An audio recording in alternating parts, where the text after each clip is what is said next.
আমাকে আল্লাহ পাক রব্বুল আলামিন এই কোরআন মাজিদের ভিতরে কতগুলো বিধি বিধান দিলেন আদেশমূলক এবং কতগুলো বিধি বিধান দিলেন নিষেধমূলক।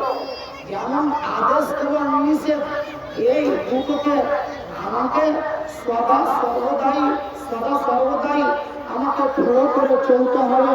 যদি আমি এই সদা সর্বদাই এই দুটি জিনিসকে যদি আমি কম্প্রোমাইজ করে না চলি, আল্লাহ পাক রব্বুল আলামিনের এই দুটি কথাকে আমি যদি আমার জীবনে বাস্তবে রূপদান না দিই, যদি আমি এইভাবেই চলি, তাহলে আল্লাহ পাক রব্বুল আলামিনের কোরআন যেমন বলছে আফাতুমিনুনা বিবাদিল কিতাবে ওয়া তাকফুরুনা বিবাদ, তোমাদের মনোমত যেটা হবে সেটাকে তোমরা মানবে, আর যেটা তোমার মনের মতো হবে না এটাকে তুমি মানবে না।